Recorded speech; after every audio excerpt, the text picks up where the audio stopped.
92, première. Attendez une seconde.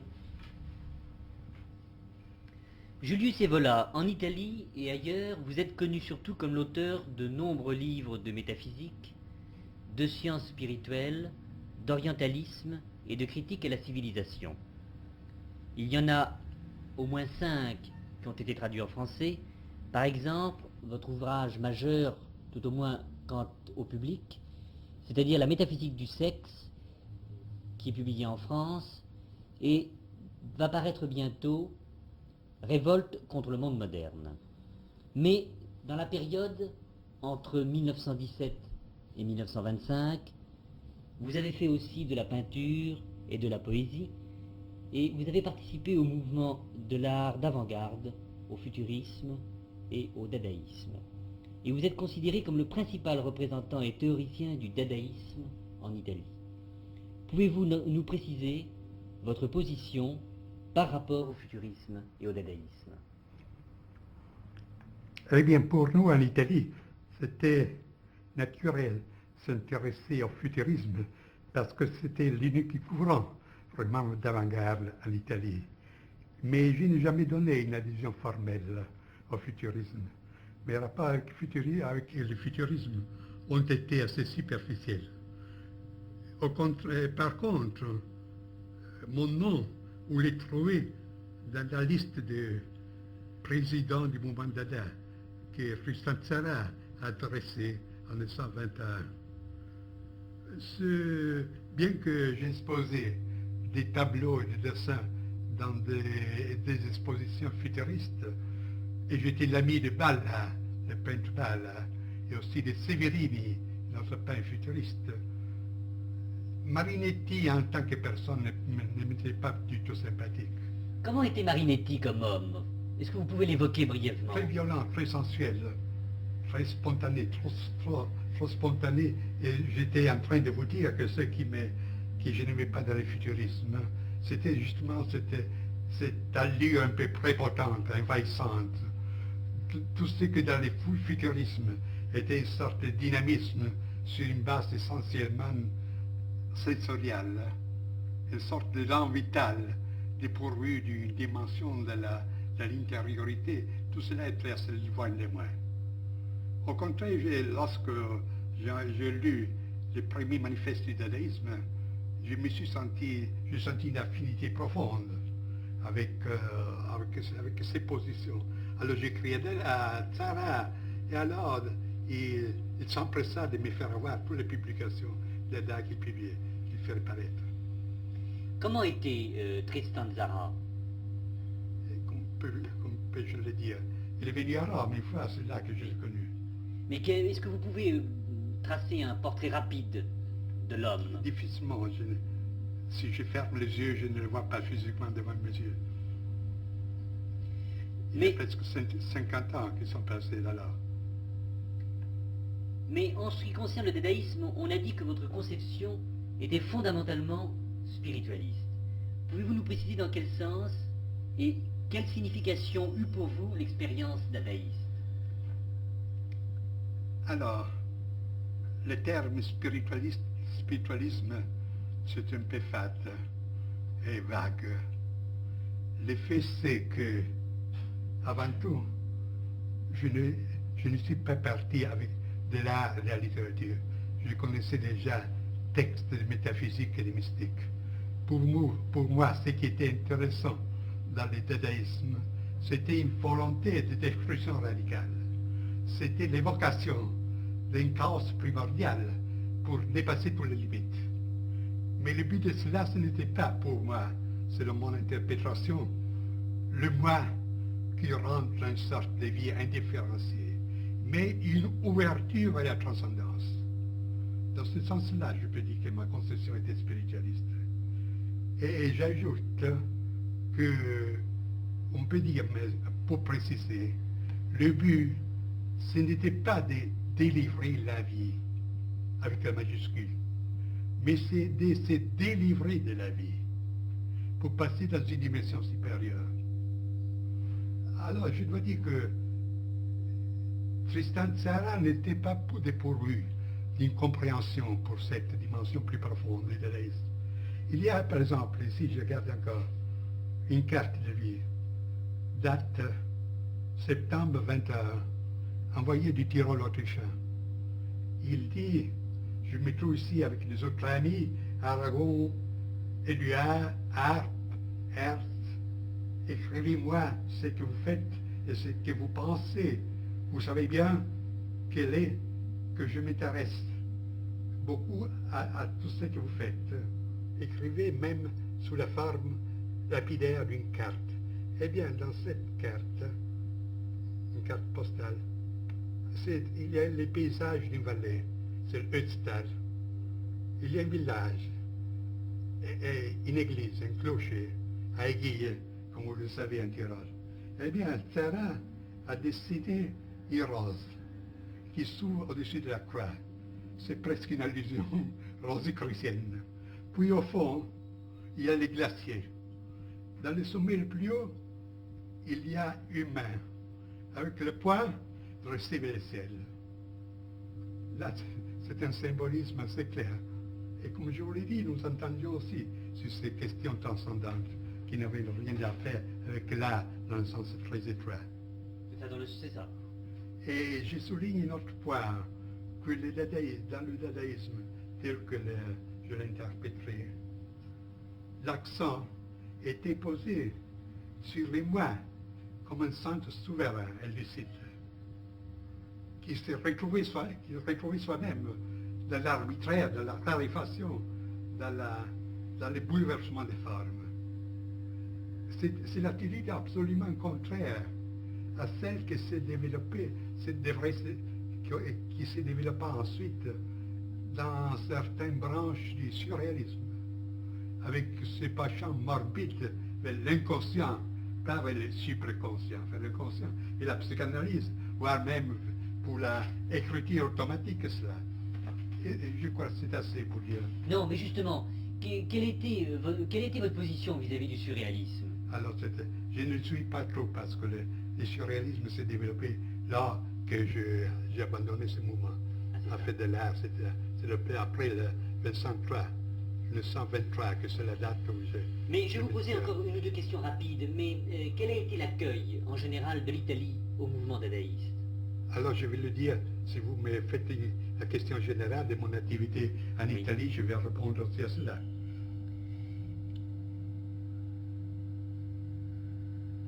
C'est ça. Quelles ont été les manifestations du dadaïsme au sens propre en Italie? En particulier, quelle a été votre contribution personnelle au dadaïsme? Voilà, alors je peux répondre aussi à ce que vous veniez de dire demander. avant.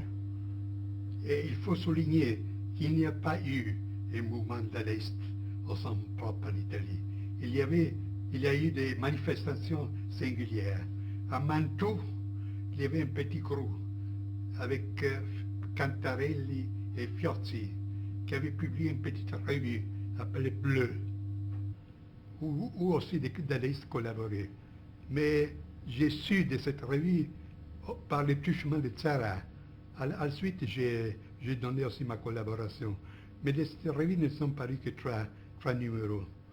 Et pour tout le reste, moi, personnellement, j'ai fait une exposition en 1922 en Italie et aussi en Allemagne, la galerie Der Sturm de Herbert Walden, avec 60 pièces, dessins et peintures. En 1923, j'ai fait une exposition collective avec Fiozzi et Caldarelli en Italie, dans la galerie d'arte moderne du Bragagna. Et puis, j'ai publié une brochure appelée Arte Astrata pour la collection Dada. Il y avait des peintures, des poèmes et l'interprétation théorique par moi de l'art abstrait. Puis j'ai fait des conférences, une conférence sur Dada, même à l'Université de Rome. Puis il y avait à Rome, puis j'ai publié un poème, La parole obscure du paysage intérieur, poème à 4 voix, en français. Il parut pour la collection Dada en 1920. 19 exemplaires. Ces poèmes ont été réédités récemment par l'éditeur Chaviller de Milan. Au-dessous d'une salle de concert bien connue à Rome, l'Augusteo, il y avait un cabaret nommé les grottes de l'Augusteo. Les grottes de l'Augusteo. Avait été organisé par un certain Ciacelli, un peintre futuriste qui avait un cabaret aussi à Stockholm. 93 première. À Rome, il y avait une salle de concert très Attendez connue. une seconde, vous reprenez maintenant. Allez-y, parce qu'on sait Maintenant. quand vous voulez. À Rome, À Rome, il y avait une salle de concert très connue, dans un ancien amphithéâtre romain, appelé Augusteo. Au-dessous de cette salle, un peintre futuriste italien, Arturo Ciacelli, avait créé un cabaret à la française. Dans ce cabaret, dans les salles de ce concert, deux de ces salles, je les peintes moi-même, j'ai fait la décoration moi-même. Là est un petit théâtre. Dans ce théâtre, il y a eu une manifestation de Dada, avec la récitation de ce poème à 4 voix, par 4 personnages, 3 hommes et une jeune fille, qui, pendant la récitation, buvaient du champagne et fumaient. Et la musique d'accompagnement, Schoenberg, Satie et des autres musiciens de cette ligne. Cette soirée était destinée à des invités seulement, et chacun reçut un petit talisman Dada. Et nous avions intention de lancer un numéro unique sur le dadaïsme avec la traduction des manifestes Dada, mais malheureusement celui qui nous avait promis les moyens financiers n'a pas tenu sa n'a parole. pas tenu pas sa parole. Et je vous dis que là, quant à l'exposition dadaïste, il ne s'agissait pas seulement de tableaux, mais nous avions l'intention précise d'épater les bourgeois le plus possible. Ainsi, il y avait dans la salle toutes sortes de placards. À l'entrée, chaque visiteur entrait salle intrigant. Puis, à travers la salle, des mots de Tristan Tzara. J'aimerais bien coucher avec le pape. Vous ne comprenez pas, nous non plus, comme c'est triste. Au fond, avant nous, la blénorragie, après de nous, les déluges. Puis, sous les tableaux, il y avait des petites écritures comme ça, par exemple, achetez ce tableau, je vous en prie, ça fait 2 francs 50. L'autre tableau à regarder en dansant les chimies. Puis les préférences et les antipathies de Dada. Par exemple, Dada aime les bas en soie. Dada est contre la patrie. Dada n'aime pas la Sainte Vierge. Le vrai Dada est contre Dada, et ainsi de suite. Alors, vous pensez bien que, étant donné cet penchant auquel nous tenions beaucoup, parce que pour nous, une certaine mystification, un certain euphémisme, une certaine ironie était essentielle dans le dadaïsme. Vous pouvez bien penser quel était l'accueil du public en général, qui se rendait déjà aux manifestations dadaïstes, pas pour s'intéresser à l'art, mais pour faire du tabac. Si bien qu'on se rendait là avec des potages, avec des œufs pourris, etc. Mais aussi, à part le public en général, aussi la critique ne nous prit pas au sérieux. Il n'avait pas un soupçon de ce qu'il y avait de sérieux, dirais-je même très sérieux. Il y avait derrière cette masque de fumisme et de mystification, etc. Ainsi, je peux dire que le dadaïsme n'a pas eu de suite en Italie. Lorsque je me suis retiré, lorsqu'après avoir publié 3 ou 4 numéros, le groupe de Mantoue s'est retiré dans le silence, il n'y a pas plus eu de suite. Quelle a été la raison de votre retraite, justement? Je vous l'ai dit, mais je peux ajouter pour compléter que Oui. dans le cas, ce qui a eu une répercussion en Italie, c'était la direction de l'art abstrait surtout. Cette direction agit surtout sur le futurisme, influençant le futurisme. Surtout Prampolini, qui peut être considéré comme le lien, le trait d'union entre le futurisme et dadaïsme. Il publiait une revue qui s'appelait Noé, nous autres. Et un numéro fut fait aussi avec moi comme compte directeur. Mais puis nous n'étions pas d'accord. Après ce numéro, rien ne s'est produit plus. Mais je crois que vous avez une attitude assez critique vis-à-vis du futurisme.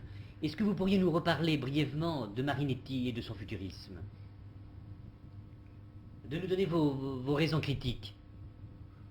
Mais il se peut que c'est mieux qu'étudier cette chose à part. Mais Et à la fin, si vous voulez un Bon. cadre plus organique bon. de la Alors, question. justement, avec le recul du temps, que pensez-vous de votre expérience dadaïste, du dadaïsme et du regain d'intérêt de main milieu actuel pour ce mouvement? Comme je vous l'ai dit, pour nous, le dadaïsme était quelque chose de très sérieux. Il n'avait pas une signification en tant qu'art. Pour nous, ce n'était pas les tentatives de créer un art nouveau. C'était l'opposé du futurisme, qui était emballé pour le futur, pour la civilisation moderne, la vélocité, la machine. Tout cela n'existait pas pour nous. Alors, si on considérait le dadaïsme et en partie aussi l'art abstrait, avait une valeur comme le reflet, comme la manifestation d'une crise existentielle très profonde. On était arrivé au point zéro de valeur. Alors il n'y avait pas trop de possibilités à celui qui avait fait sérieusement cette expérience. On devait se tuer, ou bien rebrousser chemin. Et plusieurs l'ont fait. Vous voyez, Aragon, Breton, Soupaul, Sarah lui-même, récemment en Italie, peu avant sa mort, reçut un prix presque académique de poésie.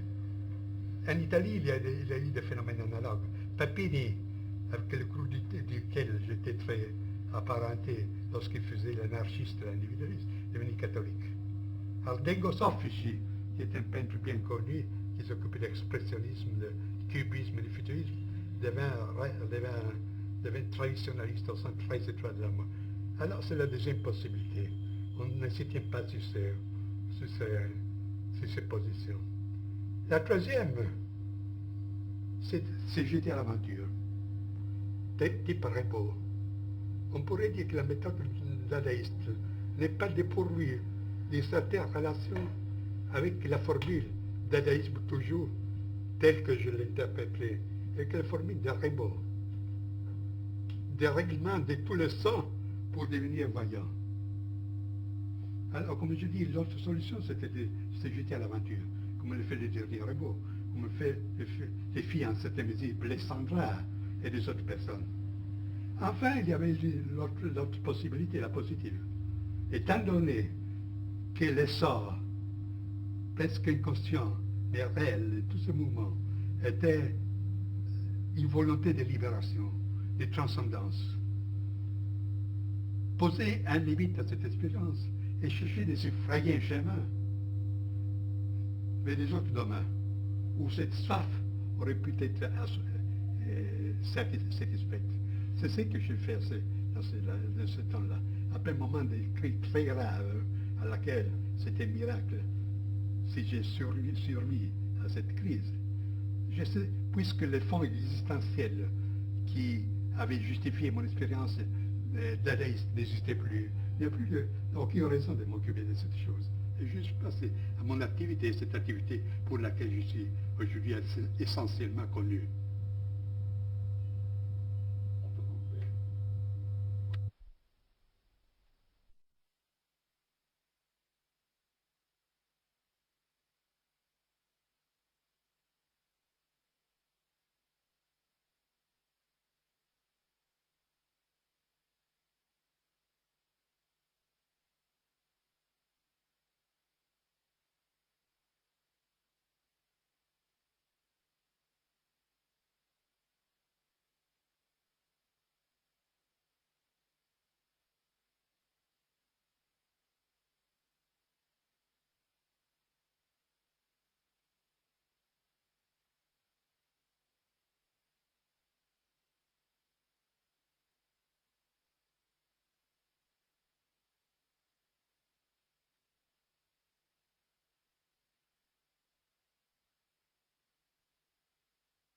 Dada 94 première. Que pensez-vous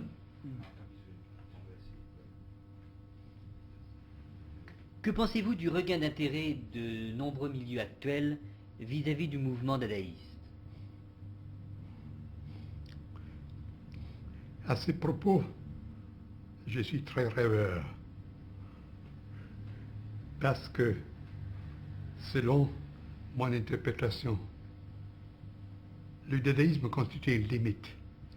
Il n'y avait pas quelque chose au-delà du dadaïsme. Et je vous signaler les possibilités presque tragiques qui s'étaient présentées à ceux qui ont vécu profondément cette expérience. Alors aujourd'hui, on peut s'intéresser au point de vue historique du dadaïsme, mais que la nouvelle génération puisse en tirer quelque chose de positif est absolument exclu. Le dadaïsme ne porterait pas un pas davantage, plus avant, dans les problèmes qu'il va résoudre. Et puis, je ne prends pas trop au sérieux tous ces contestataires, tous ceux qui proclament une révolte aujourd'hui, parce que c'est de la simple agitation. Il manque un point positif de repère, absolument. Il se peut qu'ils savent ce qu'ils n'aiment pas, mais ils ne savent absolument pas ce qu'ils veulent, au point de vue positif. J'ai écrit une fois qu'ils ressemblent à des guêpes renfermées dans une bouteille de verre, qui d'une manière frénétique se jettent contre les parois. Mais ça ne produit absolument rien. Alors, si je vous l'ai dit, si j'ai dit que selon mon interprétation, le dadaïsme était une limite, il n'y a rien à reprendre aujourd'hui. Il n'y a que de regarder ce qu'il était. Il se peut que c'est la dimension d'une crise intérieure profonde qui était le sous-fond du dadaïsme, que cette situation se présente aujourd'hui de nouveau. Mais le dadaïsme ne lui proposerait rien de positif. Il y a un peu de différence, c'est la question de l'art abstrait, parce que vous savez qu'un courant du dadaïsme a donné lieu à l'art abstrait, à côté du surréalisme. Alors, je l'ai dit avant, c'est art abstrait a eu une tradition, a eu une continuation. Mais j'ai souligné souvent la différence essentielle entre l'art abstrait d'alors et celle d'aujourd'hui. Encore une fois, l'art abstrait d'alors est intéressante par son fond, pas artistique, mais je répète, existentiel, comme expression d'un certain état d'âme critique. Ces sous-fonds aujourd'hui n'existent absolument plus. L'art abstrait n'est que de l'art. Je dis même, c'est une manière, une convention. Alors c'est le même tran-tran de tout. Il n'y a rien d'intéressant, selon mon point de vue spécial. Pour ceux qui s'intéressent uniquement à la littérature, à l'art en tant que tel, la question se pose autrement, mais ce n'est pas là le point de vue que je peux énoncer, auquel je me peux rapporter pour un jugement. Je voudrais revenir pour quelques minutes en arrière, c'est-à-dire vous demander s'il y avait un aspect politique dans le futurisme. Eh, absolument. Avant la guerre, non. Je parle avant la Première Guerre mondiale. Il y a seulement cet activisme. Il y a ce mélange curieux. D'un côté, une sorte de vitalisme sans frein.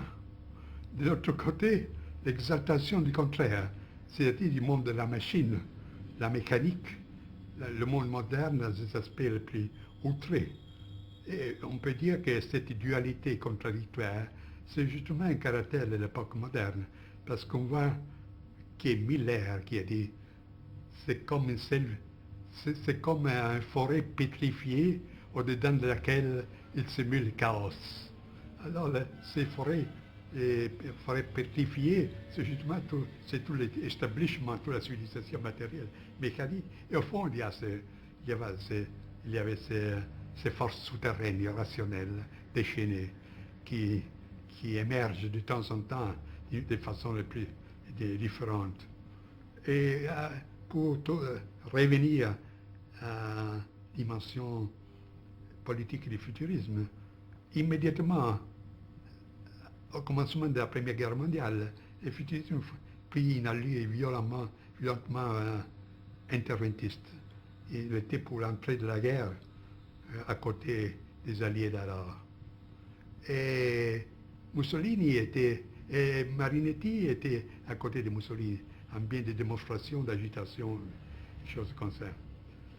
Et cette tournure était participée aussi par le groupe de Papini, auquel j'avais adhéré au commencement, parce qu'au commencement, Papini, avec sa revue La Cerba, a joué un rôle très important en Italie, parce que, pas seulement pour son attitude anticonformiste, mais aussi parce qu'il a fait connaître des auteurs des courants d'avant-garde internationaux qui étaient presque inconnus en Italie. Alors aussi Papini participa à cette campagne politique. Et c'est une raison pour laquelle je me suis détaché de lui, d'autant plus du futurisme, parce que moi, en tant que réactionnaire, j'étais au contraire pour la Triple Alliance, pour la guerre de l'Italie à côté des puissances centrales contre la démocratie, bien qu'aujourd'hui ce n'est pas très agréable d'entendre ces choses, mais c'est un point de vue hier comme aujourd'hui. Et après la guerre, Mussolini côtoya, Marinetti côtoya tous ces mouvements du fascisme activiste, en participant parfois. Il y avait des rues, je me rappelle que j'avais organisé une manifestation d'art moderne, où aussi Marinetti avait été invité, et des autres comme Luciano Fulgo, des autres, sans qu'on aurait parlé de ça. On lui parlait de cela.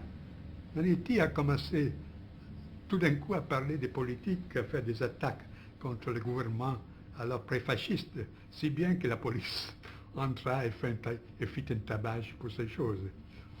Et puis lorsque le fascisme triompha, le futurisme eut une place officielle dans le régime fasciste, qu'il l'appuya dans des manières diverses, lui donnait de l'argent. Lui a été nommé membre de l'Accademia d'Italia, qui est le pendant de l'Académie française. Et c'est un paradoxe, parce que justement, Marinetti, qui avait proclamé il faut donner le feu aux académies et aux musées, alors s'est promené dans toute cérémonie officielle avec l'épée, avec la féluche, un académicien. Mais cette dernière phase du futurisme fut la plus stérile. Aucune personnalité de relief n'est parue dans la période fasciste dans le cadre du futurisme. Boccioni était mort depuis longtemps, Balla quitta le futurisme. Chacun, divers partis du mouvement futuriste ont rebroussé chemin. Je parlais déjà des Soffici et des autres. Et il n'y a eu pas une continuation créative du futurisme dans la dernière période. Mais il a eu une sorte de consécration politique officielle, si bien qu'aujourd'hui, il y a des feuilles qu'on appelle néofascistes, qui de temps en temps, prend soin de célébrer le futurisme, de l'exalter, sans se poser nullement le problème de la valeur plus profonde du futurisme et de la mesure où le futurisme peut être concilié avec une ligne de droite, une ligne conservatrice au sens spirituel. Coupe, s'il te plaît. Maintenant, 94A, première. Attendez que je m'asseye. Vas-y.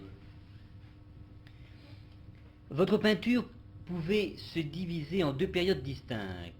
La première, de 1915 à 1918, dite tendance d'idéalisme sensoriel, et la seconde, Julius Evola, de 1918 à 1921, dite tendance d'abstraction mystique. Est-ce bien exact? Et pouvez-vous nous expliquer en quelques mots ces genres de peinture? Oui, c'est deux désignations. C'est tout. Dans le catalogue de la première exposition que j'ai faite en Italie, chez Bragagne, en 1922. Alors, les tableaux que j'avais exposés, presque 70 pièces, étaient divisés dans ces deux catégories. Mais ce sont des désignations un peu baroques et sophistiquées. Tout simplement, idéalisme sensoriel, c'était un abstractisme qui quand même gardait un souffle sensoriel, plus ou moins comme un certain futurisme. Quant à l'abstractisme mystique, c'était justement une peinture absolument abstraite, dont le but c'était d'évoquer, dans une certaine façon, justement quelque chose de transcendant, quelque chose, une sorte d'illumination. C'est tout là. Puis naturellement, je n'ai plus employé ces désignations qui, comme je vous ai dit, aujourd'hui semblent assez artificielles, forcées. Et tous les tableaux que nous allons filmer ici correspondent à La quelle- deuxième période, Tous. tous. Très bien. Coupe. Très bien.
Et voilà oui. un premier.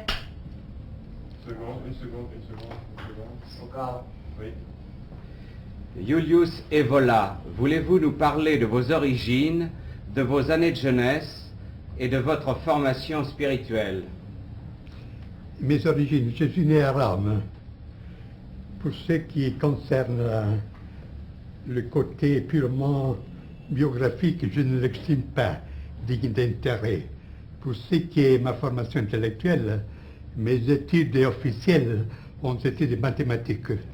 Dans le même temps, depuis ma jeunesse, je me suis intéressé des philosophies, des auteurs mystiques, ensuite de l'histoire des religions, d'orientalisme en particulier, et enfin de tout ce qui se rapporte aux doctrines traditionnelles, sur la base de laquelle j'ai entrepris une critique de la civilisation actuelle.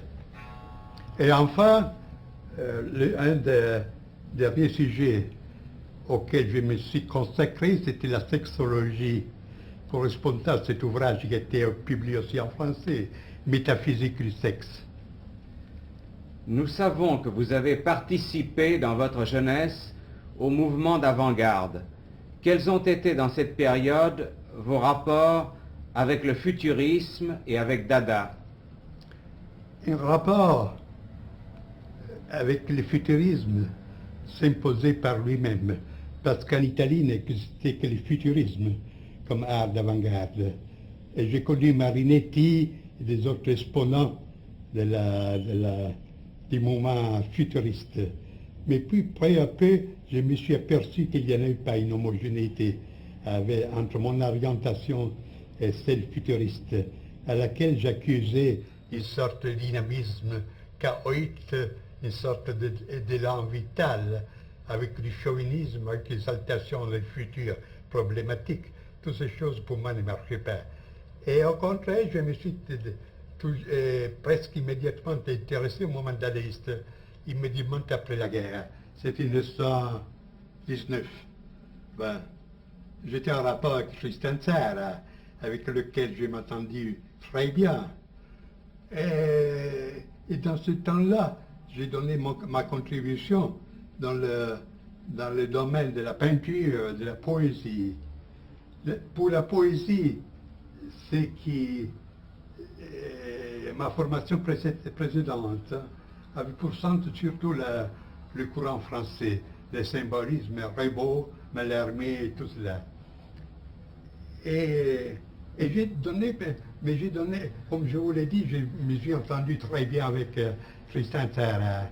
Et lui aussi avait une certaine compréhension pour mon interprétation particulière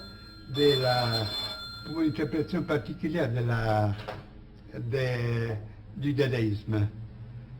Pas seulement comme un moment artistique, mais bien comme la fin de tout cas, comme le passage dans un plan où l'intérêt principal, c'est une sorte de délivrance absolue. Et ce côté, dirais-je, mystique du dadaïsme, j'ai souligné aussi dans des conférences que j'ai faites ici en Italie. Et j'ai trouvé une compréhension aussi chez Tzara. C'est un côté de Tzara qui est peu connu, celui-ci. Nous savons... Archive, j'ai voilà 1A première. Oui. Attendez une seconde. Allez-y. Nous savons qu'en 1923, vous avez cessé de vous intéresser d'une manière active tant à la peinture qu'à la poésie. Quelles sont les raisons de ce changement? Comme je viens de le vous dire, et pour moi, toute cette expérience artistique n'avait pas une valeur seulement artistique. C'est une sorte de reflet d'une crise existentielle profonde qui était survenue immédiatement après la guerre, avec le retour de la guerre.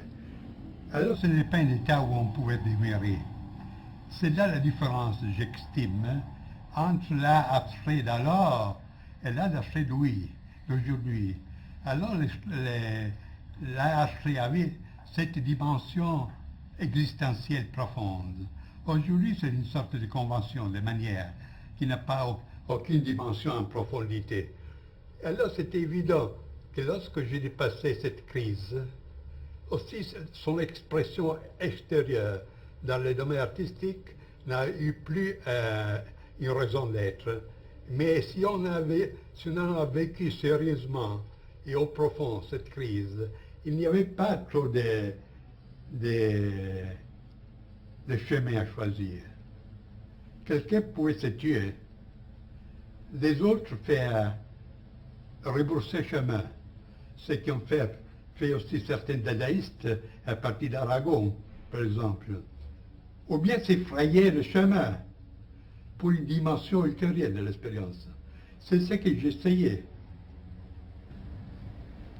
En 1925 et jusqu'en 1930, vous formulez la théorie de l'idéalisme magique et de l'individu absolu.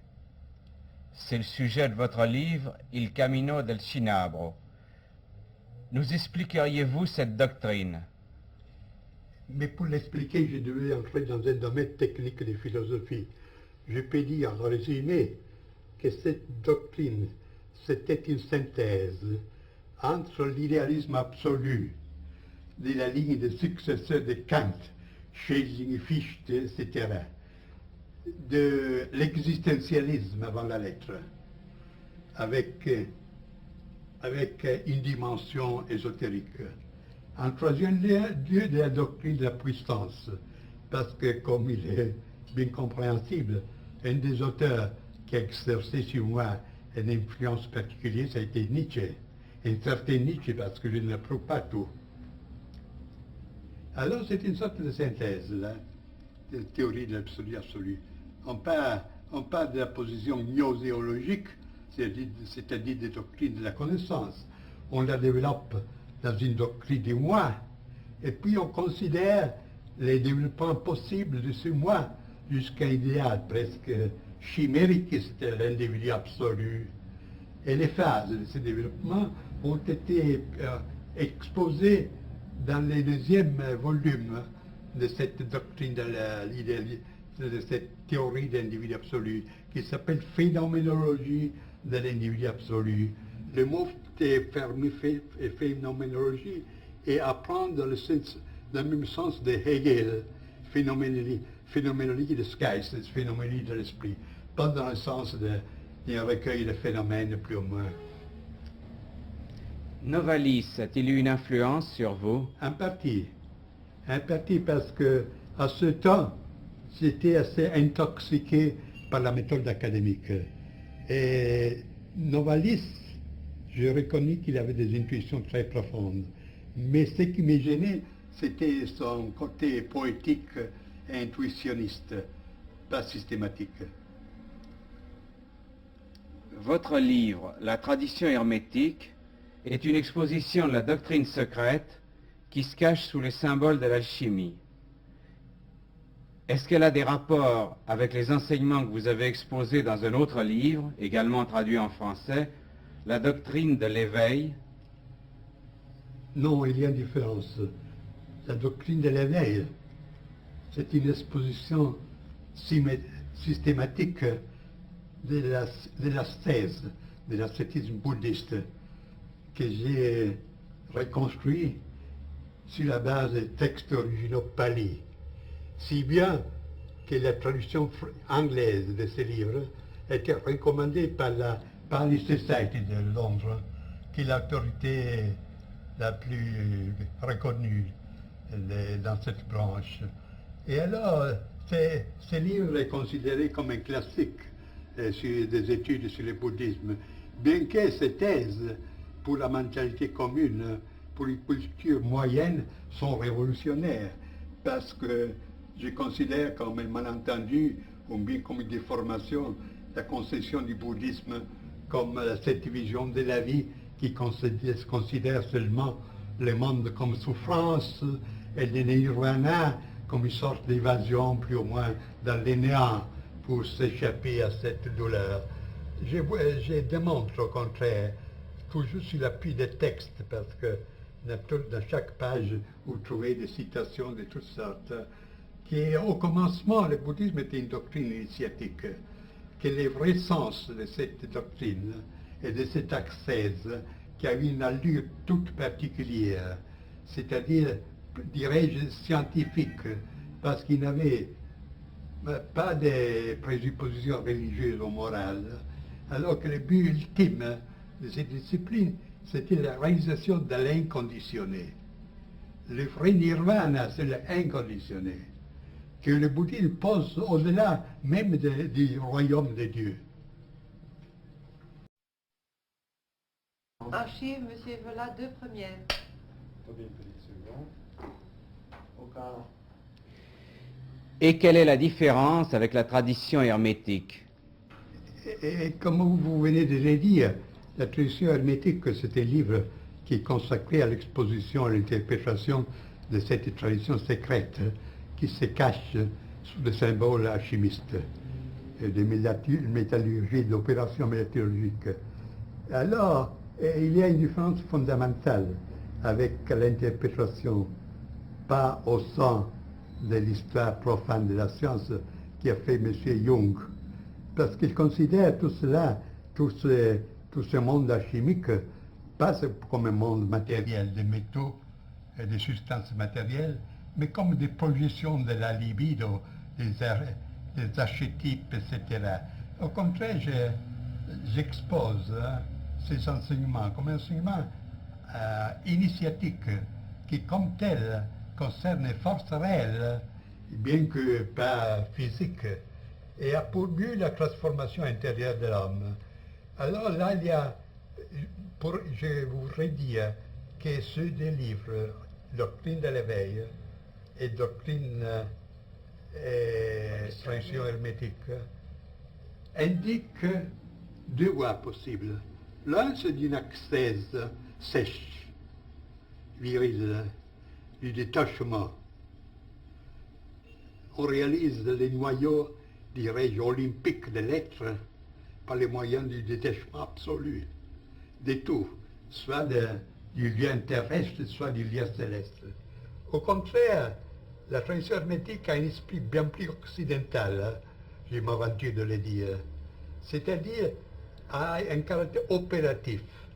C'est une réalisation immanente, hein, dont le but est près de ceux des grands mystères, c'est-à-dire c'est significatif que le but, que l'état ultime de la religion hermétique est signé par des symboles royaux.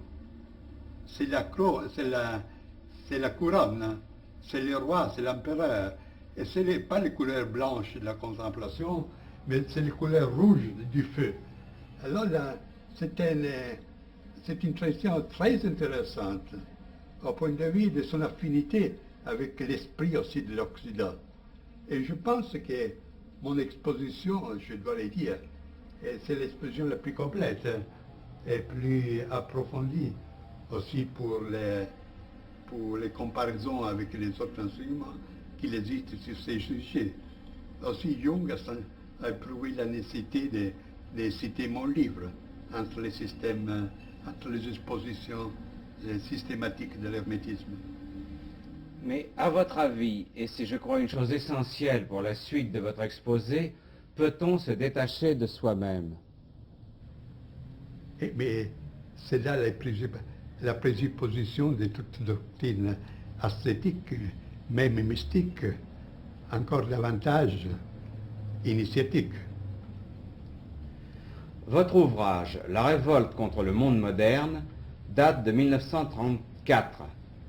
Il est la base d'une révolte de droite qui, comme vous l'avez dit, se présente d'une façon bien plus radicale que toutes les contestations actuelles auxquelles vous reprochez l'importance attribuée à Herbert Marcuse. Voulez-vous vous expliquer sur ce point et nous indiquer en quelques mots la matière et l'orientation de la révolte contre le monde moderne? La révolte contre le monde moderne, c'est un livre assez gros, assez fort. Il se compose de deux parties. Là, l'une s'appelle Le monde de la tradition.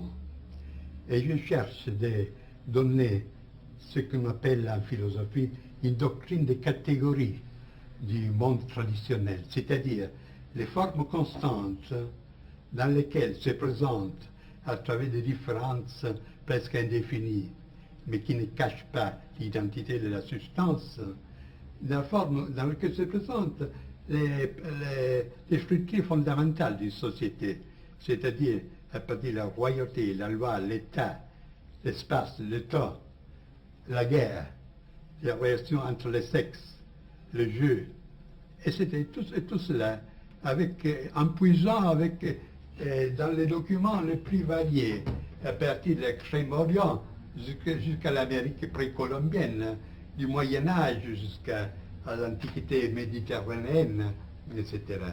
La deuxième partie, alors la première partie, je pourrais l'appeler morphologique. La deuxième, au contraire, c'est une sorte de philosophie de l'histoire. En partant de la préhistoire, la plus lointaine, je cherche de reconstruire ou d'interpréter, si vous le voulez, les cours de l'histoire. Cours dont la clé pour moi est l'idée d'involution et pas d'évolution. Et à ces sujets, je prends comme base non des idées personnelles, mais cette doctrine des 4 âges que vous retrouvez dans des traditions très différentes, avec une remarquable homogénéité, à partir de la doctrine hindoue des Yuga jusqu'à la doctrine que Hésiode expose des 4 âges, âge de l'or, de l'argent, du bronze et du fer, jusqu'aux enseignements du même esprit nordique, etc. Et alors, sur la base de ce schéma, j'interprète les phases principales du développement, c'est-à-dire de la chute occidentale. Et la fin de cette interprétation a été presque prophétique, parce que le titre du chapitre correspondance s'appelle Les cycles se ferment, Russie et Amérique.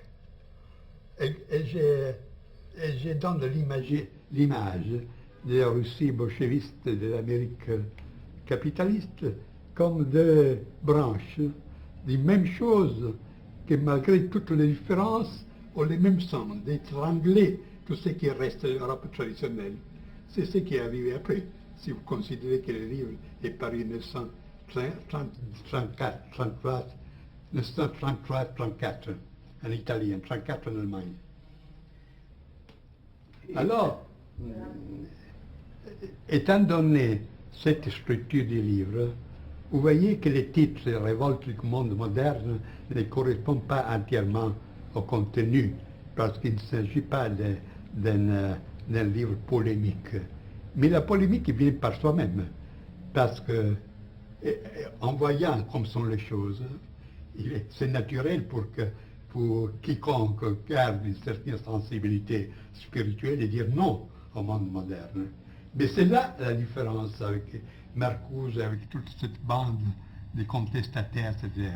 Ils peuvent avoir raison dans certaines critiques, mais lorsque vous demandez au nom de quoi, ils ne savent absolument dire rien. Et c'est mieux qu'ils disent rien, parce que lorsqu'on écoute Marcuse et sur les sujets de ce qu'il propose comme une société meilleure, on est terrorisé parce que sa sociologie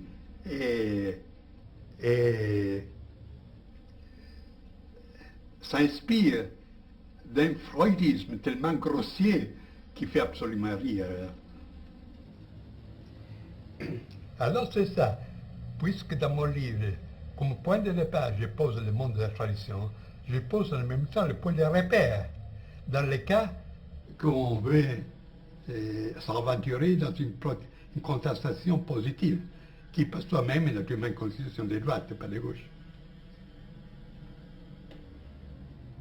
À propos de la tradition, dans le sens éminent, dont vous vous considérez en Italie comme le principal théoricien, quels sont les rapports entre vos idées et celles de René Guénon, qui avait la même orientation traditionnelle et antimoderne?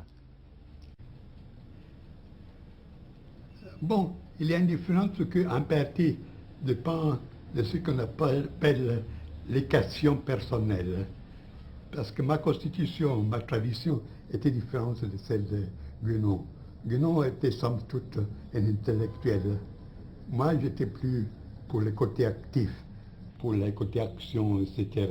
Et ces différences se projettent à une certaine mesure aussi dans les interprétations respectives que nous donnons à tout l'héritage traditionnel.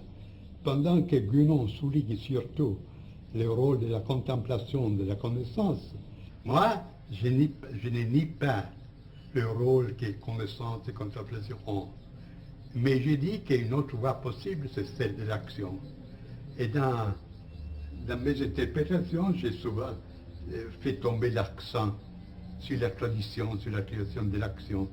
Et par là même, et on voit la différence qui consiste dans le fait que Guénon donne la priorité à la caste sacerdotale comme dépositaire de la contemplation, pendant que moi je donne la prééminence à la tradition guerrière et royale. Archive, monsieur, voilà 3 premières.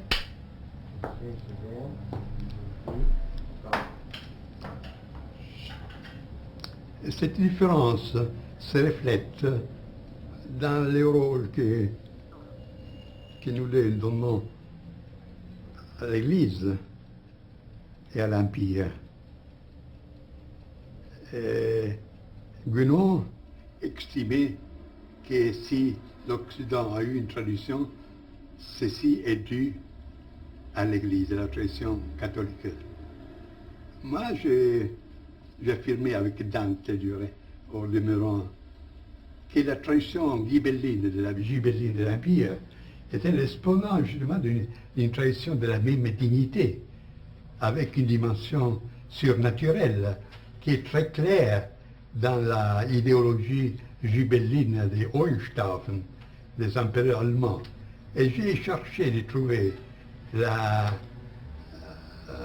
les documents, les témoignages de cette veine secrète dans la littérature chevaleresque et surtout dans le mystère du Graal, qui pour moi c'est un mystère absolument gibelin. L'idéal suprême de cette courant, ce n'est pas le prêtre ou l'Église, mais c'est la... Alzare. 3A première. Moment du mystère du Graal.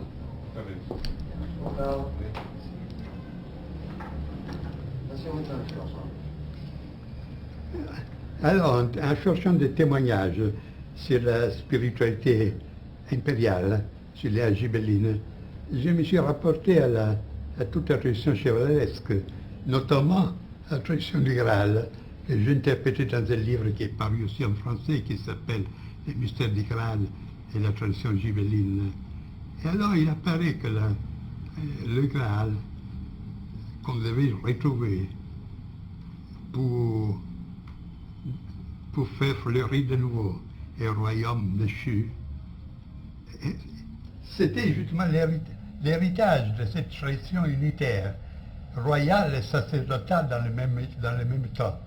Parce que c'est là un point de différence avec Guénon. Parce que Guénon, comme il est obligé de reconnaître, estime qu'aux origines, les deux autorités étaient réunies. L'autorité spirituelle et le pouvoir temporel étaient un. Ce qui existait jusqu'à hier au Japon, pour ne parler des anciennes civilisations, il ne vaut pas la peine de les nommer ici. Et puis que seulement ensuite, il y a eu cette division des pouvoirs. Mais alors, étant donné cette division, il estime que c'est partant du pouvoir de l'autorité spirituelle qu'on devait chercher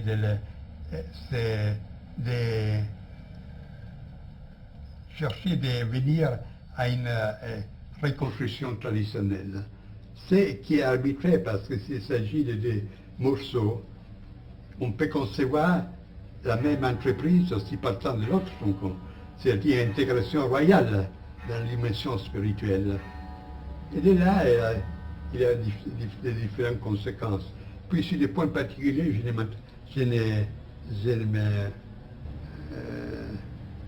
je ne m'arrête pas trop parce que ça conduirait trop longtemps.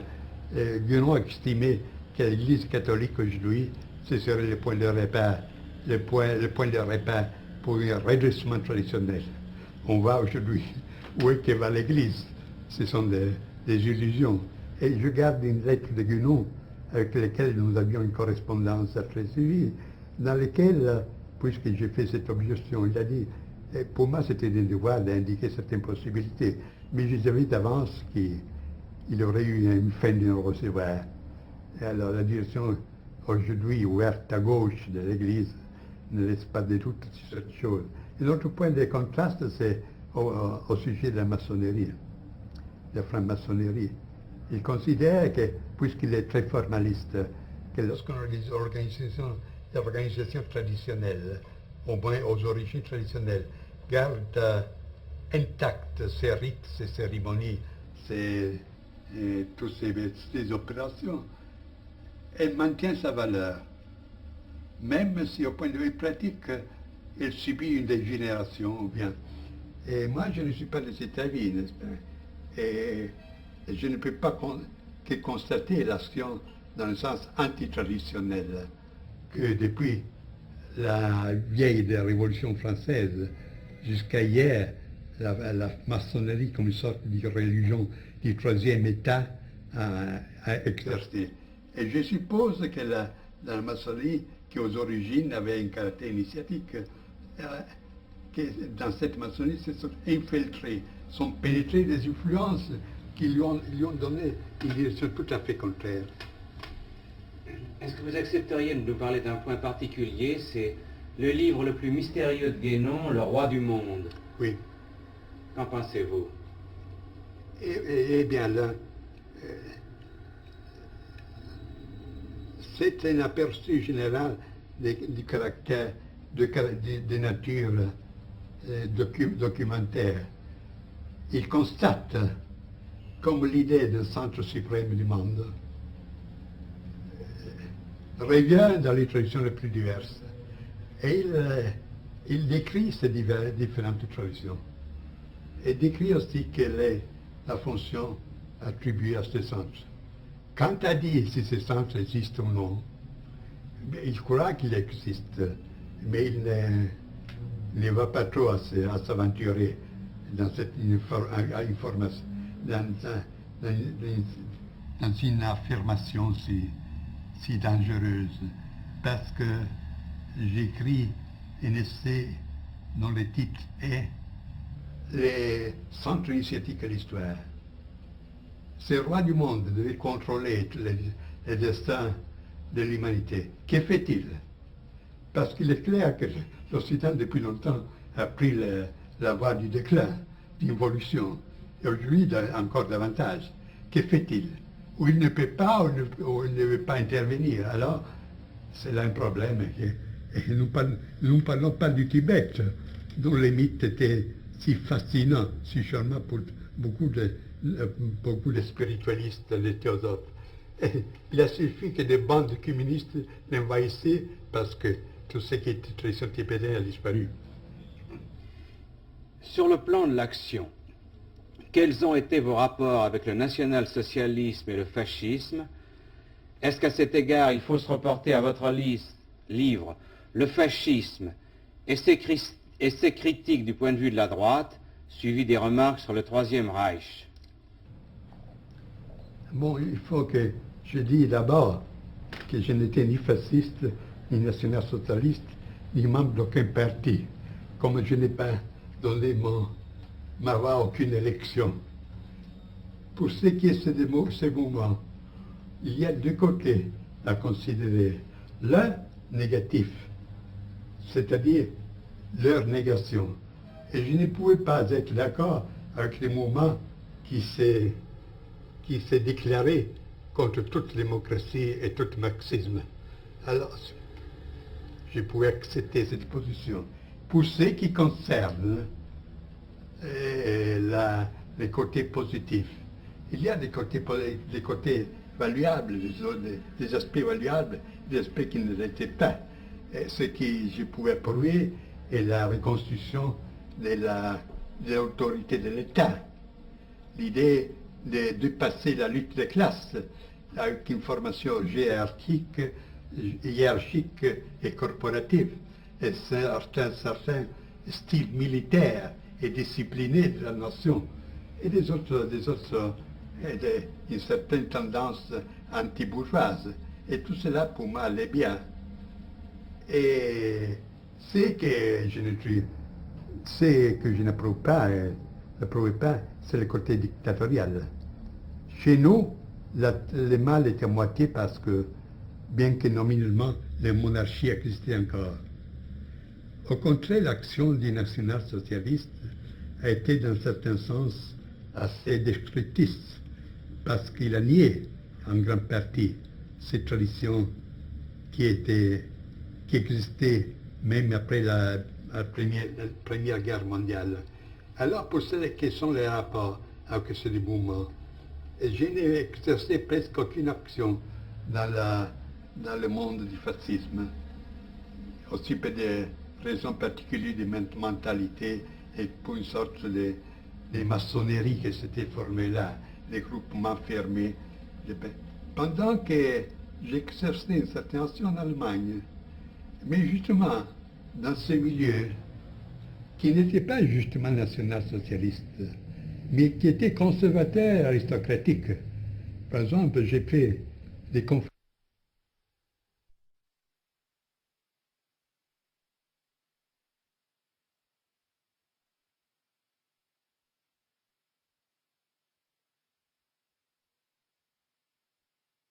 Archive, monsieur, voilà 4 premières.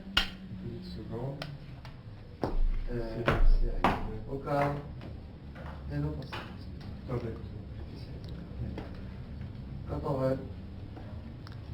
Je vais dire que des rapports, je l'ai eu surtout avec l'élément de ce qu'on appelait la révolution conservatrice en Allemagne, die conservative révolution.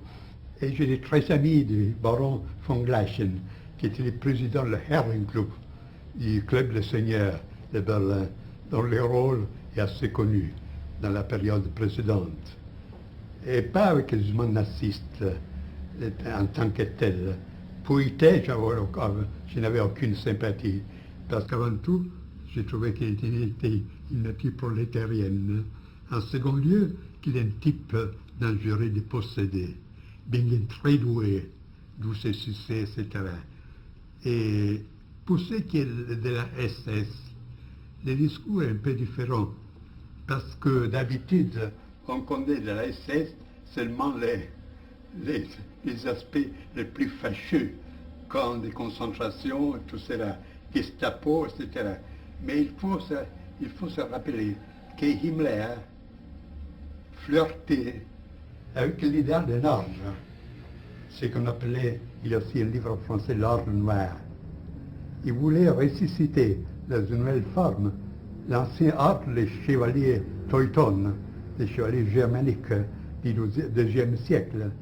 Et dans ce sens, il travaillait pour donner une certaine formation particulière des mi-spartanes et des mi-prussiennes à ces éléments choisis, éléments nouveaux, et qui demandaient aussi qu'il avait de la race et qu'il avait une formation surtout militaire aussi. Et alors, dans ce sens, puisqu'il cherchait aussi une sorte de consacration pour cet ordre, il avait intérêt aussi pour les symboles primordiaux, tout ce qui était les traditions primordiales. Et dans ce sens, il avait porté aussi l'attention à moi. Et j'ai fait des conférences à Berlin, en allemand, pour des chefs de la SS, justement sur ces domaines, sur ces camps tout à fait particuliers, ces domaines tout à fait particuliers. Et c'est là tout, je n'ai pas eu notre relation avec les Allemands. Est-ce que vous avez effectivement tenté de constituer le début de l'Ordre Noir? Qui était, lui, Himmler. Himmler l'a tenté. Et il a formé. Si ce qui a formé était à l'auteur de l'idéal, c'était notre discours, n'est-ce pas?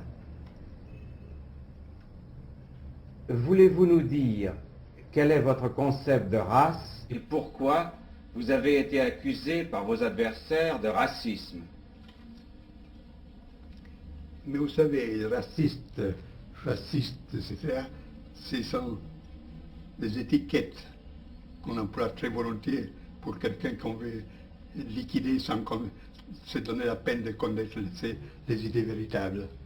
Et pour ce qui est le problème de la race, ce serait un discours un peu long, parce qu'avant que le fascisme aussi avait pris une orientation raciste, je travaillais en Allemagne dans le sens de rectifier ce que je voulais appeler le racisme biologique et scientiste qui avait pris très pied. Et je ne pouvais faire parce que j'étais italien, parce que un Allemand qui aurait fait ces propos, très probablement serait fini dans un camp de concentration. Alors, pour arriver à l'essentiel, je me suis occupé du racisme, mais avec l'intention de le rectifier. De là, une doctrine toute particulière de la race. C'est évident que, comme toute conception, aussi celle de la race dépend de l'idée qu'on a de l'homme. Si cette idée est matérialiste, c'est évident qu'il y a aussi les conceptions qu'il prend pour base seront matérialistes. Et ce sera différent lorsque la base est différente. Alors moi, je suis parti pas par la conception biologique de l'être humain, de l'entité humaine, mais bien de la conception traditionnelle. L'homme composé par un esprit, une âme et un corps. Et alors j'ai posé le problème de la race pour toutes les éléments. Alors j'ai formulé une théorie de la race du corps qui correspond plus ou moins à l'anthropologie courante. Une théorie de la race de l'âme qui étudie la typologie, les manières de réagir, des sentiments, des aspirations, tout cela peut avoir un style particulier qui peut être aussi caractéristique d'un certain groupe humain. Et au sommet, il y a la race de l'esprit. Ce sont les formes typiques qui peut avoir l'attitude vis-à-vis au spirituel, à la vie et à la mort en général, les surnaturels, etc. Alors, dans cette manière, j'ai présenté un tableau plus complet, plus intégral du problème de la race. Et il se peut qu'intéresse que Mussolini, dont, je le dis entre parenthèses, je n'étais pas l'éminence grise, comme on a écrit en France, mais que j'ai vu seulement dans cette occasion, a eu l'occasion de lire ce livre que j'écris en Italie. Celui-là s'appelle Synthèse de la doctrine de la race, avec ses différenciations. Et il était enchanté, au point qu'il voulait en faire la base pour une action particulière dans laquelle l'Italie aurait été le sujet actif vis-à-vis de l'Allemagne, pour la supériorité, les caractères plus complexes de cette thèse. Et c'est là la première occasion que j'ai vu Mussolini, lorsque la guerre avait déjà commencé. Alors tout se racontait, pour moi, éminence grise, Mussolini, etc. Ce sont de la fantaisie pure. J'ajoute que le racisme, ce n'est pas un synonyme d'antisémitisme. Les problèmes du judaïsme, pour moi, existent. Mais on ne doit pas confondre les choses. Dans Les hommes et les ruines, vous avez avancé une doctrine qui se résume en ces mots: agissez de sorte que ce sur quoi vous ne pouvez rien ne puisse rien sur vous, et aussi chevaucher le tigre. Voulez-vous nous expliquer cette doctrine? Eh bien, il y a là, je me permets de le dire, une petite confusion, parce qu'il s'agit de deux livres très différents. L'un s'appelle Les hommes et les ruines, c'est-à-dire les hommes qui sont encore debout au milieu des ruines spirituelles et matérielles de l'époque ultime. L'autre, c'est à le titre Chevaucher les tigres. Le premier, en un certain sens, est positif, parce que je cherche d'exposer les éléments d'une doctrine de l'État, d'une vision de la vie, d'une éthique, la critique de l'économie, du passement du capitalisme et du socialisme. Et c'était là le problème de la guerre occulte. Et c'était jusqu'à arriver à un chapitre final qui s'appelle l'Europe, son unité et ses conditions, où je pose les problèmes et je cherche de les résoudre selon un point de vue naturellement traditionnel. Alors ce livre a été écrit, maintenant il paraît en troisième édition, il a été écrit il y a 12 ans, dans le but de servir des points de repère par un groupement des droits italiennes. Il est inutile de remarquer, de souligner que lorsque je parle des droites, je ne parle point du tout de la droite économique, qui pour moi est une subversion telle comme les marxisme et l'autre.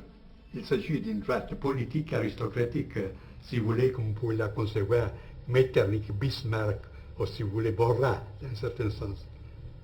Alors il devait servir comme point de repère pour cette action, pour ce groupement, comme base idéologique pour ce groupement. Et je peux dire qu'après la guerre, celui-ci a été le premier livre, l'unique livre qui a exposé d'une manière systématique une doctrine antidémocratique, une doctrine aussi antisocialiste, etc. C'est l'unique chose qui existe. Maintenant, je cherche de le faire paraître en France. J'ai fait des tentatives. Et je pense que ce serait bien aussi parce on m'a dit qu'il y a assez de forces qui cherchent une orientation plus précise dans ce sens. Et chevaucher le tigre. Bien. Je vais couper.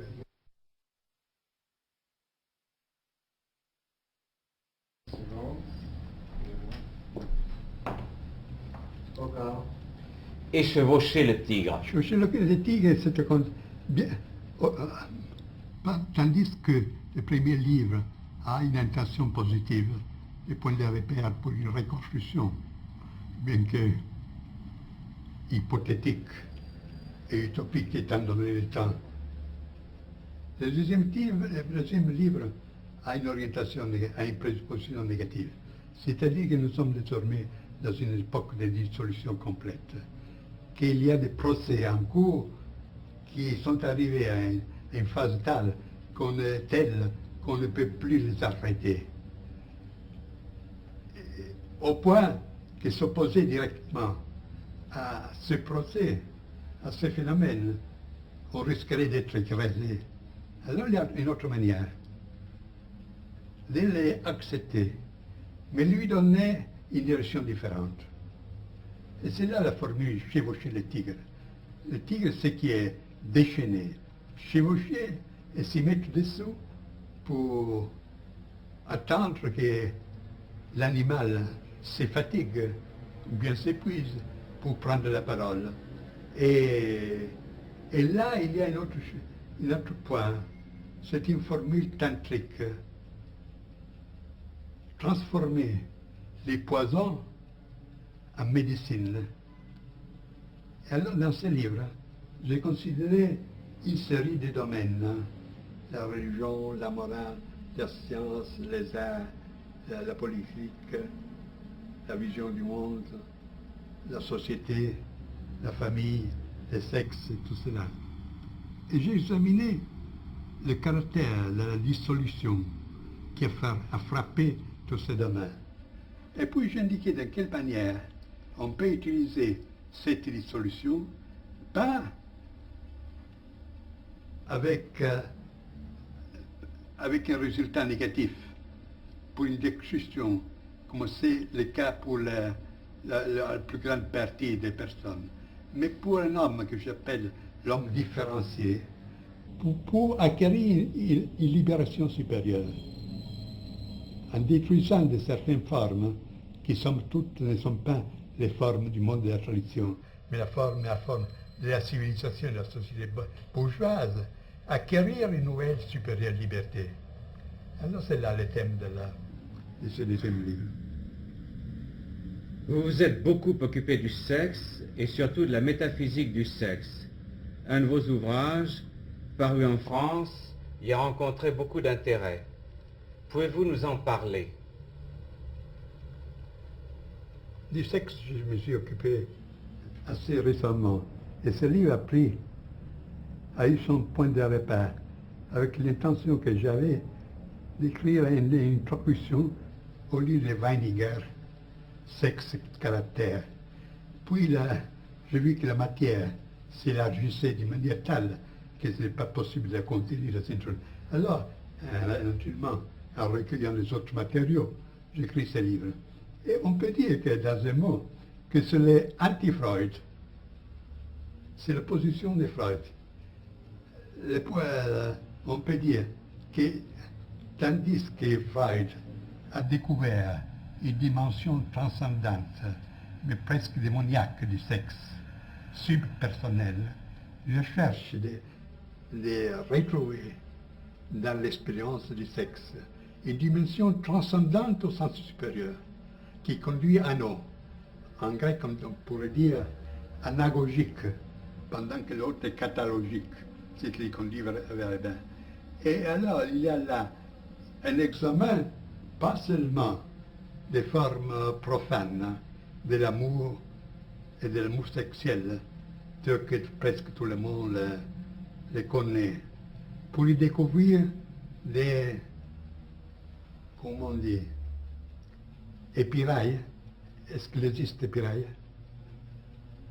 Lorsque quelque chose s'entrouvre. Ah oui, une ouverture. Mais ouverture, c'est un peu. C'est une sorte disons, des symptômes d'une expérience plus profonde, de laquelle même les personnes intéressées, c'est-à-dire les personnes qui s'aiment, ne s'aperçoivent pas. Ils ne s'aperçoivent pas justement là où cette dimension serait la plus importante, dans l'orgasme sexuel. Alors, il y a constaté d'un point de vue qu'aujourd'hui on appelait phénoménologique, ces aspects d'expérience sexuelle. Je suis passé en considération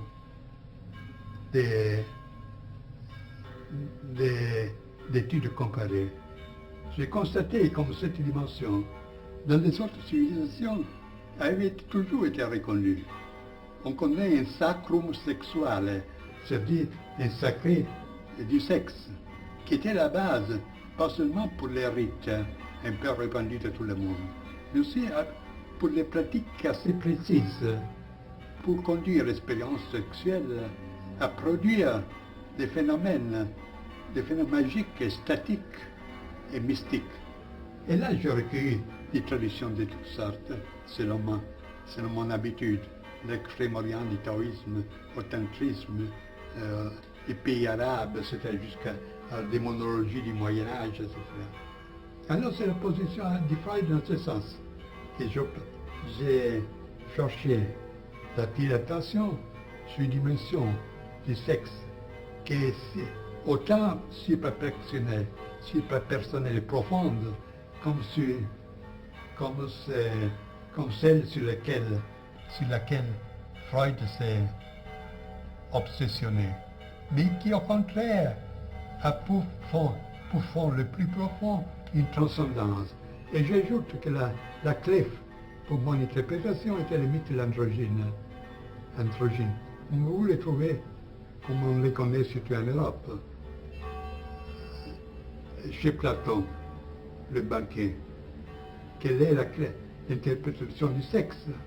C'est une impulsion confuse et irrésistible à restaurer une unité primordiale, qui était des êtres dont la puissance faisait peur même aux dieux.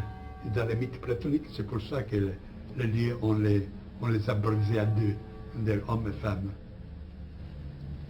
Ainsi donc, pour vous, le sexe peut être un élément de la reconstruction. Non, de reconstruction, non. Pétitisé, c'est un domaine purement individuel. C'est-à-dire que peut-être utilisé pour chercher d'approfondir l'expérience, pour déceler et assimiler cette dimension transcendante. Et c'est évident qu'il y a une opposition précise entre la liberté sexuelle d'aujourd'hui et ces doctrines. Parce qu'aujourd'hui, nous vivons dans une sorte de démonie, de démonisme du sexe. Mais c'est justement une sorte, quelque chose qui fait dépendant aux drogues. C'est des manières pour évader, pour échapper à l'angoisse existentielle.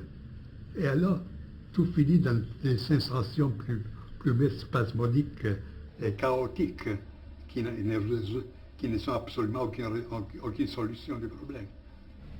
Ceci, je l'ai exposé aussi dans un essai d'un de mes livres, qui n'est pas traduit en français, s'appelle L'arco et la clava, c'est-à-dire l'arc et la massue. Mais vous-même, Pardon. Alors, moi j'ai laissé tourner quand même.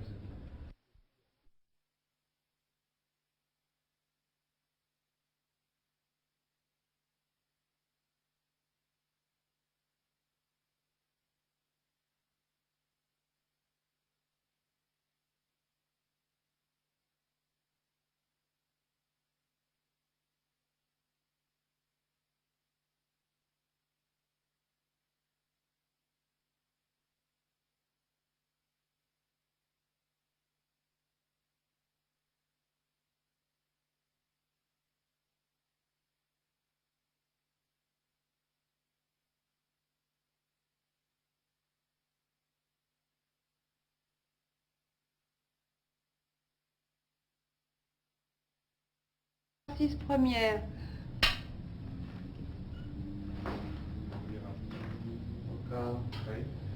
mais vous-même, vous ne vous êtes jamais marié. Pourquoi? Parce que j'ai toujours tenu à ma liberté absolue, aussi dans ce champ. Je ne connais pas même ma famille, c'est-à-dire elle existe, mais j'ai vécu toujours d'une manière indépendante et absolument anti-bourgeoise. Ainsi que je n'ai eu jamais une profession, une occupation dans un bureau, etc. Je me suis préféré d'avoir moins de possibilités, mais une pleine liberté. Et puis, au point de vue sexuel, je ne suis pas pour la monogamie. Veuillez excuser cette question, mais on a souvent dit que vous vous livrez à des pratiques magiques, à la magie noire de la voix de la main gauche tantrique. D'où pensez-vous que naissent de tels bruits, de telles suppositions? Mais comme je vous l'ai dit, il y a des personnes qui veulent absolument créer des mythes et prendre les occasions les plus drôles pour se satisfaire. On est arrivé même, justement, c'est en France qu'on a écrit que chez moi, on célèbre les messes noires avec les jeunes filles blondes chaque semaine. Alors, étant donné mes conditions, il y a à dire ce mot allemand, zu schön um wahr zu sein, c'est-à-dire c'est trop beau pour être vrai. Alors, ce que je peux dire qu'en 1927, 28 et 29, j'ai organisé ce qu'on s'appelait le groupe des Our, qui ne s'occupait pas de magie, mais des opérations initiatiques. Et après cette période, alors il faut distinguer entre des pratiques initiatiques et des pratiques magiques, ce qui est assez différent. Et j'ajoute que de ce groupe de Our est né un ouvrage qui est presque unique dans son genre.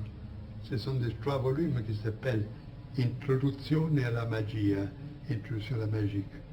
Ce sont des monographies anonymes, parce que selon nous, ce n'est pas l'auteur qui compte, mais le sujet, avec des traductions, des commentaires. Alors je pense que pour quelqu'un qui veut explorer de manière sérieuse, parmi tant de contrefaçons et de fantaisies, ces sujets, cet ouvrage est indispensable. Et paru en troisième édition italienne, il y a un an, moins d'un an, ici. Et si, pour ce qui est l'origine de ce recueil, vous savez bien qu'en partant des théories, on arrive très facilement à supposer des pratiques correspondantes. Moi, j'étais le premier en Italie à faire connaître le tantrisme, à exposer aussi ces rites de la main de la roue, de la main gauche, etc., à examiner cette éthique de ce qu'on appelle le kaula. C'est un courant des tantriques qui professe une sorte de surhumanisme, une sorte de doctrine du surhomme, au-delà du bien et du mal, en se permettant toutes choses, sur la base d'une préparation ascétique. C'est là le singulier, qu'on considère l'ascétisme dans ce courant, pas pour un moyen de se détacher du monde, mais pour être libre de le vivre, sans y être pris. Et dans cette présupposition, on peut se permettre toutes choses, ce qui naturellement est assez dangereux étant donné la faiblesse humaine. Alors, à partir de ces présuppositions, de ces expositions et de la compréhension que j'ai eue pour ces doctrines, il est facile de penser que moi aussi je m'occupais de ces choses. Au moment où vous affirmez que nous traversons l'âge obscur dont parle la tradition hindoue, quel est à votre avis le remède ou les remèdes à cette dissolution de la civilisation actuelle? Réponse tout à fait négative. Il n'y a rien à faire. Selon cette doctrine de philosophie de l'histoire ou métaphysique de l'histoire, sur une base involutive dont je vous ai parlé dans les questions précédentes, nous sommes jusqu'à la fin, presque à la fin d'un procès de dissolution qui a commencé pas hier, qui ne consiste pas dans ses aspects plus ou moins indifférents, bien que fâchés de la société de consommation, technocratie et tout ça, mais qui a commencé bien en avant, avec la perte progressive de tout sens réel, du surnaturel, avec la coupure des liens qui rattachaient l'homme à ce qui est plus humain, plus que humain. Étant donné que ce procès qui a commencé depuis des siècles, nous sommes arrivés presque à la phase ultime. Et c'est assez absurde de chercher d'arrêter ce procès comme arrêter une lavine.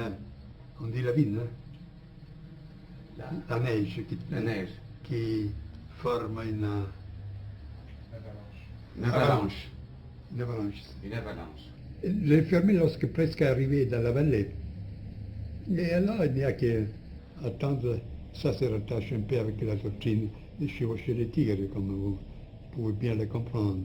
Et il n'y a que dire que ce qui est important est que cette personne s'est-il malgré tout debout pour continuer, même de manière souterraine, et avec pas des effets immédiats, la tradition.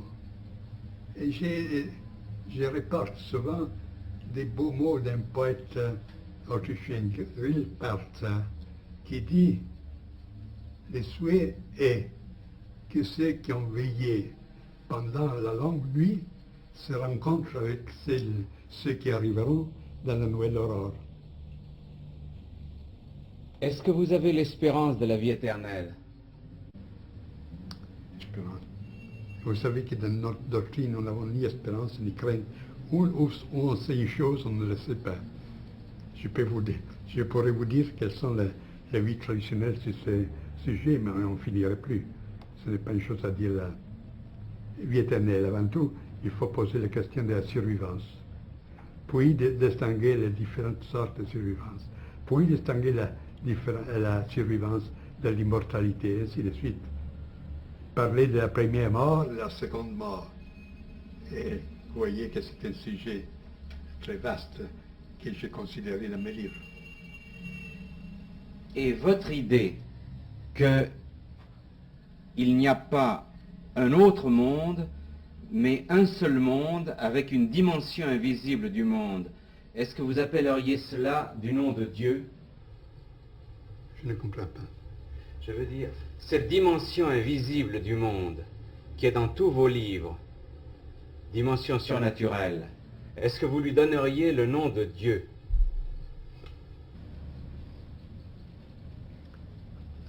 Je me permets de vous dire que la question est mal posée.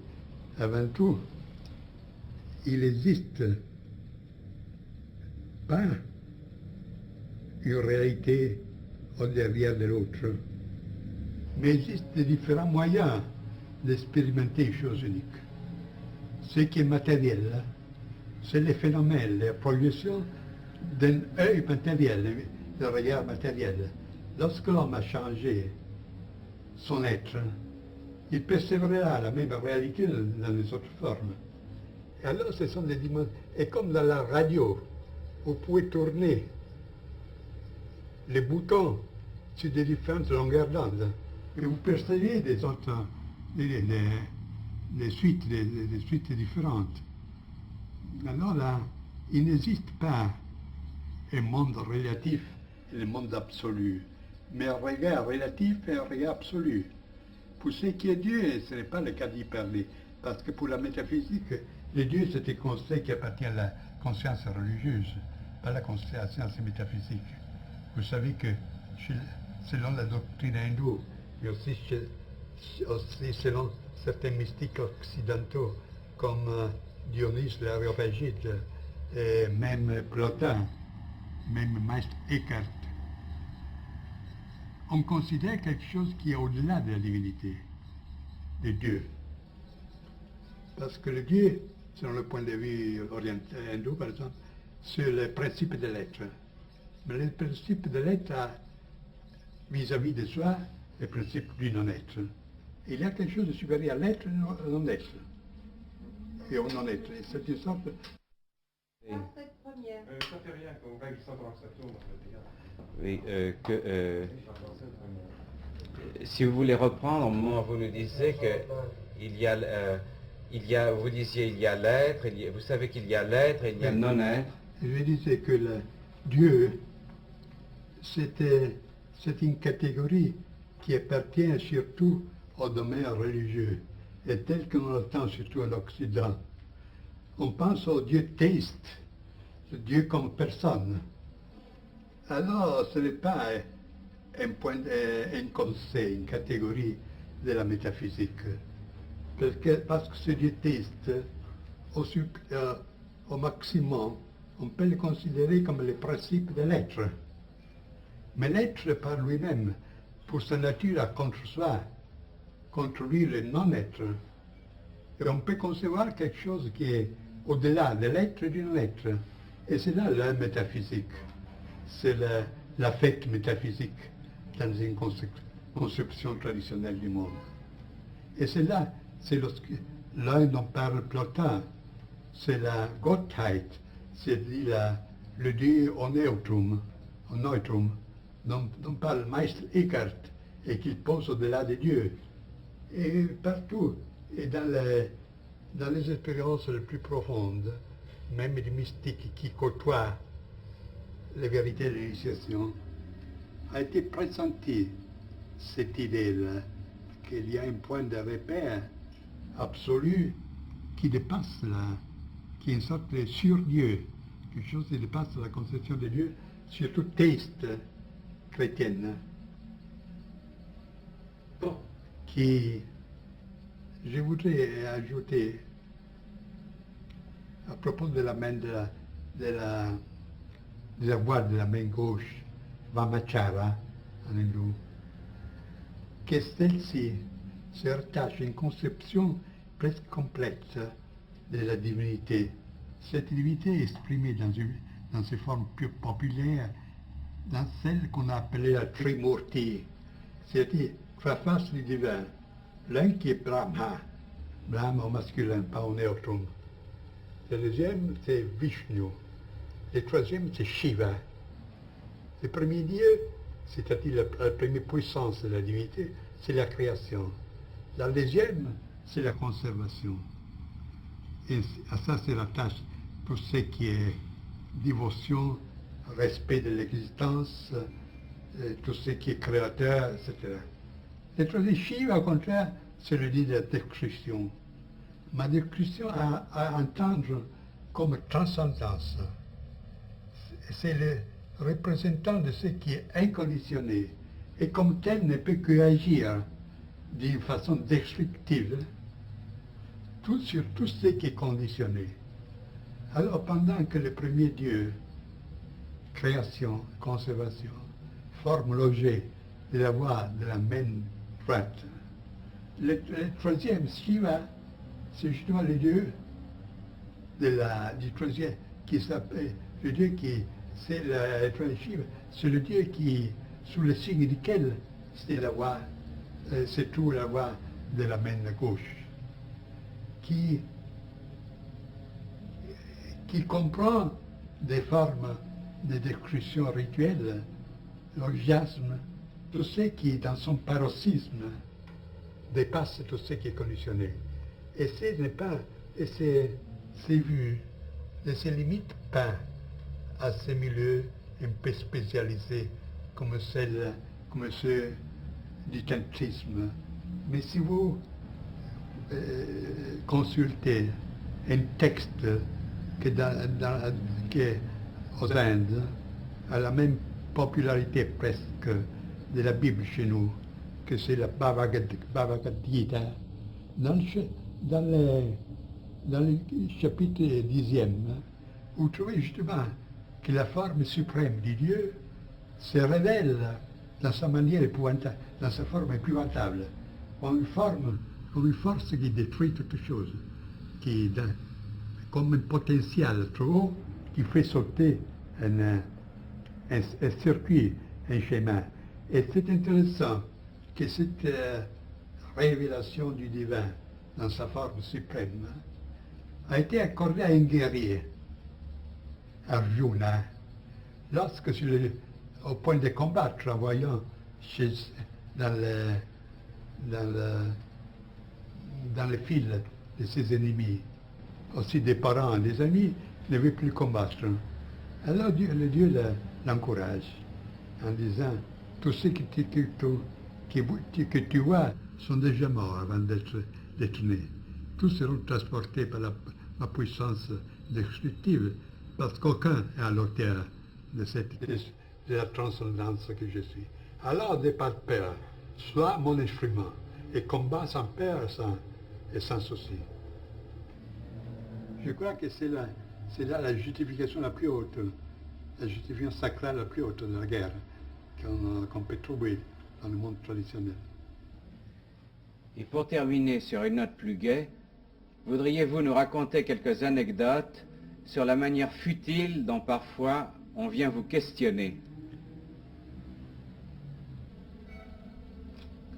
Et je ne peux pas dire parce que c'est une question futile et stupide. Je ne réponds pas, je fais marcher, je pose une fin de non-recevoir. S'il s'agit de choses amusantes, je réponds avec les autres choses amusantes.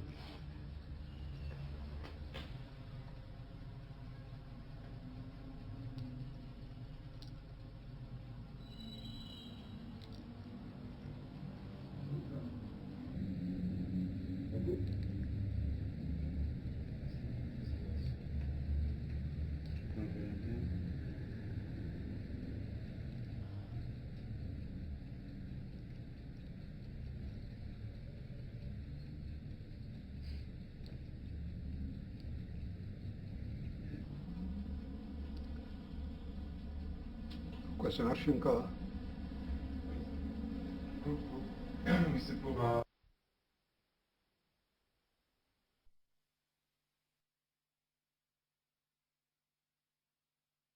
Archive P2 première. Julius Evola.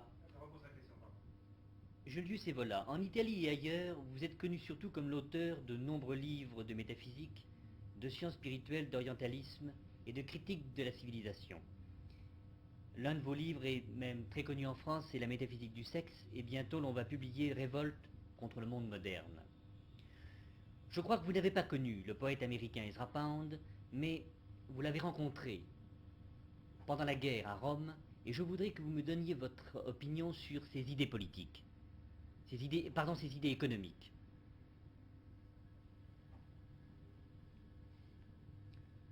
Je ne peux pas dire grand-chose, parce que vous avez parlé d'une rencontre. C'est justement d'une rencontre au sens littéral qu'il s'agit. J'étais une fois à l'office de la race du ministère du fascisme, lorsque le ministre était Pavolini, et on m'a présenté Ezra Pound, en disant, voyez, c'est un poète américain qui se bat avec nous, qui collabore à notre transmission de la radio en anglais contre les Alliés et en attaquant la juiverie qui était la force secrète de la coalition contre l'Italie. Alors, il y a eu une étreinte de main. Après 5 minutes, je ne le vis plus. Et c'est le commencement et la fin de mes relations avec Ezra Pound. Pour ce qui est du reste, ça rapporte à la période de la guerre, c'est-à-dire, je crois que c'était 1942, à peu près. Et c'est là, cette activité pour laquelle il avait été déclaré un traître était sur le point d'être justifié, d'être condamné à mort. Et ensuite, je ne suis presque rien de lui, parce que, comme vous l'avez dit, je ne m'intéressais plus ou fort médiocrement d'art et de littérature. Mais quand même, j'ai vu certains recueils de ses poèmes, et je dois dire franchement que je ne compris pas trop. Et je ne compris non plus pourquoi il avait été appelé un grand poète, le plus grand poète de nos jours. Mais c'est une chose qui est hors de mes compétences. Puisque vous avez posé le problème de la question économique, oui, c'était la question économique, c'était un dada dans le sens français, pas le sens de Tristan Tzara, de Ezra Pound. Si bien que tout d'un coup, on rencontré dans ses poésies des allusions à des problèmes économiques, à l'abolition de l'argent, à l'usure, des choses comme ça. Mais directement, j'ai connu très peu de ces choses. Je sais seulement qu'à un moment donné, Ezra Pound envoyait à certains personnages italiens que je pense c'était Boris de Rachevils qui lui avait signé une lettre, une sorte de circulaire formulée dans tel terme égaux pour tous et signé par lui. Et il posait des problèmes, il posait son problème, ses points de vue sur l'économie, contre l'usure, contre l'argent liquide, etc. L'unique échange de lettres, ce fut alors. Ce ne fut pas même un échange, parce que j'ai reçu sa lettre, j'ai répondu, ma réponse n'avait eu pas de réplique.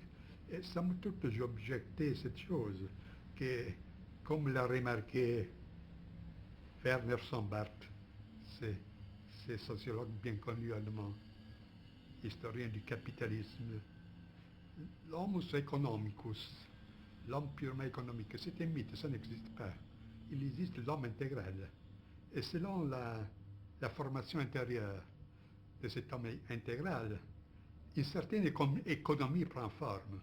Alors il n'a pas absolument du sens de porter les problèmes à la périphérie, c'est-à-dire sur le plan des problèmes économiques. La vraie question, c'était de centrer l'homme, de favoriser cette réforme radicale de l'attitude humaine, dont la conséquence naturelle, c'était le changement aussi du système économique. À part cela, je ne trouvais pas la question sérieuse. C'est ça que j'ai exposé, mais je n'ai pas eu une réponse. Et ça, le commencement et la fin de tous mes rapports avec Ezra Pound. Mais est-ce que, pour achever cet entretien, est-ce que vous voyez Ezra Pound, si vous voulez, dans une certaine culture fasciste? Dans un système dans un système de culture fasciste. Est-ce que vous pensez qu'on peut culture raciste. Fasciste. Fasciste. Oui, fasciste. Mais je dois déclarer une autre chose. Oui. Que nous avons cherché, avec beaucoup de peine, nous adressant aussi à sa fille, Mary.